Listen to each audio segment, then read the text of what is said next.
Hello everyone. आज के इस वीडियो के अंदर हम बात करने वाले हैं जुपिटर मनी सेविंग अकाउंट के बारे में।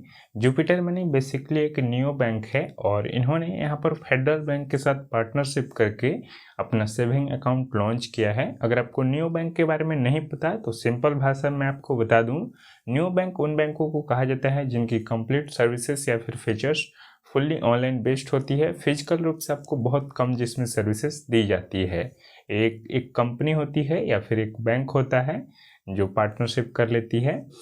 देन अब हम बात करें जुपिटर मनी सेविंग अकाउंट की, तो ये जो अकाउंट है जीरो बैलेंस की फैसिलिटी के साथ आता है। आपको इस अकाउंट के अंदर वीजा का डेबिट कार्ड देखने को मिल जाता है जिसका आप यूज डोमेस्टिक एंड इंटरनेशनल दोनों जगहों पर कर सकते हैं। एंड इसके अलावा यहाँ पर आपको इसमें कुछ रिवार्ड पॉइंट्स भी दिए जाते हैं इस अकाउंट के अंदर। एंड यहाँ पर आपको 3% पर एनम के बेस पर आपको बैंक इंटरेस्ट रेट भी प्रोवाइड करता है। आपको इस अकाउंट के अंदर नेट बैंकिंग, मोबाइल बैंकिंग की फैसिलिटी भी मिलेगी। देन आपको यूपीआई, आईएमपीएस, एनईएफटी, आरटीजीएस ये कंप्लीट फैसिलिटी फीचर्स आपको मिल जाती है। देन अगर हम इसके रिवार्ड पॉइंट्स की बात कर लें तो आपको 1% का कैशबैक डेबिट कार्ड और यूपीआई दोनों के स्पेंड पर मिल जाते हैं। मिनिमम 1% का कैशबैक लेने के लिए आपको 100 रुपीज़ का स्पेंड करना पड़ेगा अपने डेबिट कार्ड से या फिर यूपीआई से। ये कुछ सिलेक्टेड पार्टनर्स पर ही इनके अवेलेबल हैं, जैसे मिंत्रा, फ्लिपकार्ट और 3-4 कंपनी हैं जिसका नेम मैं मेंशन कर दूंगा। देन यहाँ पर मैं आपको बता दूं, आपको डेबिट कार्ड पर यहाँ पर मैक्सिमम 150 रुपीज़ कैशबैक मिल सकता है एक मंथ में, और यूपीआई से 100 रुपीज़ का आप कैशबैक अर्न कर सकते हैं एक मंथ में, मैक्सिमम टू मैक्सिमम। एंड इस कैशबैक को लेने के लिए आपको अपने अकाउंट में मिनिमम 10,000 रुपये बैलेंस रखते हैं तो ही ये कैशबैक मिलेगा। तो इतना काम का नहीं है, इसलिए हम आगे अपने इस वीडियो को बढ़ते हैं और आपको बताते हैं और भी इस अकाउंट के रिगार्डिंग जो भी चार्जेज हैं या फिर फीचर्स बेनिफिट्स है उसके बारे में। चलिए हम बात कर लेते हैं। वीडियो अगर आपको पसंद आ रहा है तो वीडियो को लाइक कर दीजिएगा, चैनल पर न्यू है तो सब्सक्राइब करना नहीं भूलिएगा। तो अभी मैं जुपिटर मनी के ऑफिशियल वेबसाइट पर अवेलेबल हूँ एंड आइए मैं आपको इसकी कुछ फीचर्स और चार्जेस के बारे में बता देता हूँ। सबसे पहले यहाँ पर आप देखेंगे लास्ट अपडेट 28 सितंबर 2022, यानी कि आज ही के दिन ये वेबसाइट अपडेट हुआ है और बहुत ज़्यादा चेंजेस किए गए हैं। सबसे पहले आपको जो मिनिमम एवरेज बैलेंस है जीरो बैलेंस रखा गया है, जो कि आपको बैलेंस मेंटेन करने की आवश्यकता नहीं है। इस अकाउंट के अंदर आपको 3% पर एनम के बेस पर इंटरेस्ट रेट बैंक प्रोवाइड कर देता है, पहले ये 2.5% का था। इसके अलावा अगर हम बात करें तो आपको ऑनलाइन पेमेंट में एनईएफटी, आरटीजीएस, यूपीआई तीनों की फैसिलिटी मिल जाती है, आप यूज कर सकते हैं, इसका कोई भी चार्ज नहीं लगाया जाएगा। और कुछ कैपिंग है, आगे हम इसके बारे में भी बात करेंगे। एंड आपको आईएमपीएस की फैसिलिटी भी मिल जाएगी, जो कि फर्स्ट 5 ट्रांजेक्शन ये आपके लिए फ्री रहेगा। यहाँ पर आईएमपीएस ट्रांजेक्शन उन ट्रांजेक्शन को कहा जाता है जब भी आप मोबाइल बैंकिंग ऐप के थ्रू किसी के पास भी सेंड मनी करते हैं तो वो आईएमपीएस ट्रांजेक्शन के थ्रू ही होता है। तो 5 ट्रांजेक्शन ये बिल्कुल फ्री है। 6ठा ट्रांजेक्शन करने जाएंगे और अगर 1000 के अंडर में होगा तो आपसे चार्ज नहीं लगाया जाएगा, लेकिन 1000 से 1 लाख के बीच में होगा तो 5 रुपीज़ पर ट्रांजेक्शन के हिसाब से आपके ऊपर चार्ज लगाया जाएगा। उसी तरह और भी हैं, आप वेबसाइट पर पढ़ सकते हैं वीडियो को पॉज करके। उसके बाद से हम नेक्स्ट बात करें debit card and ATM charges की। तो सबसे पहले जब भी आप फिजिकल डेबिट कार्ड लेते हैं फर्स्ट टाइम या फिर रिप्लेस करके न्यू लेते हैं आप डेबिट कार्ड, जब भी मतलब आप डेबिट कार्ड अपने घर पर मंगवाएंगे इसका, तो आपको 199 देना पड़ेगा इसका चार्ज, जो कि इसमें जीएसटी इंक्लूड नहीं है, एक्सक्लूडेड है। जीएसटी को मिला लें तो ये हो जाएगा 234 रुपये, जो कि यहाँ पर मैं आपको दिखाता हूँ। 18% का जीएसटी इस पर अप्लीकेबल रहेगा। एंड यहाँ पर मैं आपको दिखा दूँ तो देखेंगे 234.82 आ रहा है, बट 234 या फिर 235 रुपये आपके अकाउंट से डेबिट कर लिए जाएंगे जब भी आप डेबिट कार्ड फर्स्ट टाइम मंगवाएंगे या फिर रिप्लेस करके कुछ भी मंगवाते हैं अपने घर पर डेबिट कार्ड। तो वर्चुअल डेबिट कार्ड के लिए कोई भी चार्ज नहीं लगाया जाता है, फिजिकल डेबिट कार्ड के लिए चार्ज लगाया जाएगा। एंड रिप्लेसमेंट या फिर कुछ भी आपसे हो जाता है, गुम भी हो जाता है, नया कार्ड जब भी मंगवाएंगे तो 234 या फिर 235 रुपीज़ का आपसे चार्ज ले लेगा बैंक।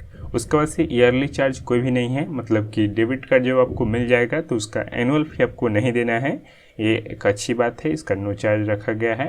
उसके बाद से यहाँ पर ट्रांजैक्शन फी, अगर आप फेडरल बैंक के एटीएम से ट्रांजैक्शन करेंगे तो उसका कोई भी चार्ज नहीं है, बिकॉज इसका ये पार्टनरशिप वाला ही बैंक है तो ट्रांजैक्शन फीस का नहीं रखा गया है। वहीं अगर आप अदर बैंक के एटीएम से जाकर के कैश विड्रॉ करेंगे तो 5 ट्रांजैक्शन ये बिल्कुल फ्री रहेगा 1 मंथ में, लेकिन छठा ट्रांजैक्शन जब आप करने जाएंगे तो 21 रुपीज़ लगाया जाएगा अगर आप कैश विड्रॉ करेंगे तो अदर बैंक के एटीएम जैसे Punjab national, state bank, union bank, other, and 11 rupees का चार्ज लगाया जाएगा अगर आप बैलेंस चेक करेंगे या फिर मिनी स्टेटमेंट जानेंगे तो यहाँ पर देना पड़ेगा ये चार्ज। उसके बाद से यहाँ पर अगर आप कैश विड्रॉल करेंगे इंडिया के अलावा आउटसाइड किसी अदर कंट्री में तो 100 रुपीज़ पर कैश विड्रॉल पर आपको 3.5% का फॉरेक्स चार्ज लगाया जाएगा। इसमें आपको जो डेबिट कार्ड मिलता है वो वीज़ा का मिलता है, तो डोमेस्टिक एंड इंटरनेशनल दोनों जो है यूज कर सकते हैं। तो इंटरनेशनल जब यूज करेंगे तो ये सारा आपको कुछ चार्जेस देने पड़ेंगे। इसके अलावा यहाँ पर अगर आप बैलेंस चेक करेंगे या फिर मिनी स्टेटमेंट जानेंगे इंडिया से बाहर तो 25 रुपीज़ पर इंक्वायरी के बेस पर आपको देना पड़ेगा। उसके बाद से zero forex charges on international debit card के बारे में कुछ इन्फॉर्मेशन दी जाती है। आप एक बार वीडियो को पॉज कर लीजिए या फिर आप इस वेबसाइट पर आकर के भी ये सारी जानकारी ले सकते हैं। नो मोर करके मैंने वीडियो के डिस्क्रिप्शन बॉक्स में प्रोवाइड कर दिया है आपके लिए लिंक। देन यहाँ पर ट्रांजैक्शन डिक्लाइन फ़ी के बारे में बताया गया है। जैसे कि मान कर चलिए आपके अकाउंट में 500 रुपीज़ है और आप एटीएम में जाते हैं, वहाँ पर 1000 रुपीज़ अगर आप एंटर कर देते हैं तो यहाँ पर अगर सेम ही बैंक का एटीएम है जैसे फेडरल बैंक के एटीएम में ऐसा कुछ करते हैं तो नो चार्ज रहेगा, बट अदर बैंक के ATM, state bank, union bank, ICICI bank, किसी भी अदर बैंक के एटीएम में ऐसा कुछ करेंगे तो 25 रुपीज़ आपको देना पड़ेगा। ये SBI ने इंट्रोड्यूस किया था फर्स्ट टाइम, उसके बाद से सभी बैंक लगा रहे हैं धीरे धीरे।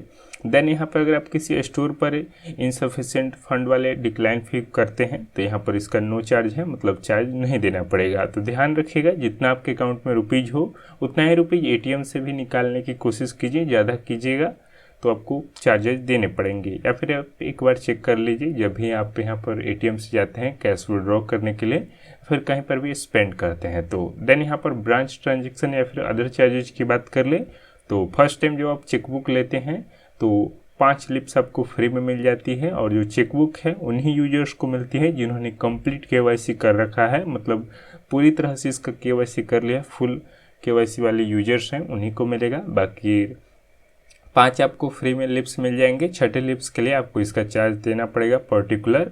देन आपको 1 डिमांड ड्राफ्ट फ्री में मिल जाएगा 1 साल में। उसके बाद से ये सारे कुछ चार्जेज लगाए जाएंगे, यहाँ पर अप टू 30 रुपीज़ का लगाया जाएगा 5 शेयर के ट्रांजेक्शन पर, और आप पढ़ सकते हैं इन्फॉर्मेशन।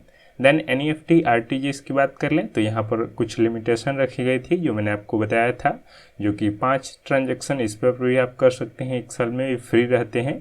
छठे ट्रांजैक्शन से आपको 20 रुपीज़ पर ट्रांजैक्शन देना पड़ेगा, 2 लाख से 5 लाख के बीच में RTGS का यूज करते हैं तो।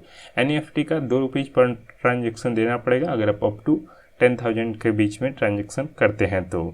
देन यहाँ पर हम और नीचे आ जाते हैं, यहाँ पर मैं आपको मेन जो फीचर्स हैं बैंक की या फिर चार्जेज हैं उसी के बारे में बात कर रहा हूँ। यहाँ पर मैं आपको बता दूँ जितने भी यहाँ पर चार्जेज मेंशन किए गए हैं और वहाँ पर अगर एक्सक्लूड GST नाम का वर्ड यूज किया गया है तो उस पर आप 18% का GST अप्लीकेबल होगा। वेबसाइट में जैसा कि मेंशन है इसलिए मैंने आपको डेबिट कार्ड पर भी 18% GST अप्लीकेबल करके 234 रुपीज़ या फिर 235 रुपीज़ बता दिया आपको। देन यहाँ पर अकाउंट क्लोजर चार्जेज की बात कर लें तो यहाँ पर जिस दिन से आप अकाउंट ओपन करते हैं और 14 दिनों के अंदर अगर आप क्लोज कर लेते हैं तो नो चार्ज रहेगा। वहीं 14 दिन से लेकर के 180 दिन के बीच में यहाँ पर अगर आप अकाउंट क्लोज करने जाते हैं तो 118 रुपीज़ प्लस इसमें GST इंक्लूड है तो GST नहीं देना पड़ेगा। देन 180 दिन के बाद से यहाँ पर जाते हैं अकाउंट क्लोज करने के लिए तो नो चार्जेस का रहने वाला है, मतलब चार्ज नहीं लगाया जाएगा। बाकी अदर चार्जेस के लिए मोर डिटेल पर क्लिक करेंगे तो इनका एक PDF डाउनलोड हो जाएगा, आप आकर वेबसाइट पर पढ़ सकते हैं।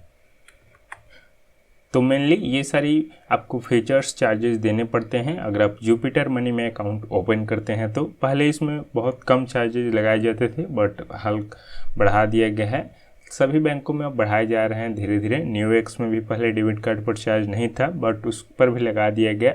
मेरे अकाउंट से 2-3 दिन पहले डेबिट हो गया था चार्ज एनुअल फ़ी के नाम से। तो सभी बैंक चार्ज अपना बढ़ा रहे हैं धीरे धीरे करके। तो ध्यान रखिएगा जब भी आप वीडियो को देखिए तो उस टाइम के दौरान ही देखिए। बाकी अगर आप बाद में वीडियो को देखते हैं तो आप एक बार वेबसाइट पर आकर के एंड इन्फॉर्मेशन चेक कर लीजिए, ताकि नेक्स्ट अपडेट आपको मिलती रहे। तो कैसा लगा ये वीडियो कमेंट बॉक्स में बताइएगा, एंड वीडियो पसंद आया हो तो वीडियो को लाइक कर दीजिएगा। चैनल पर नए आए होंगे तो सब्सक्राइब करना नहीं भूलिएगा। मैं मिलूंगा नेक्स्ट वीडियो में, तब तक के लिए thank you, have a good day.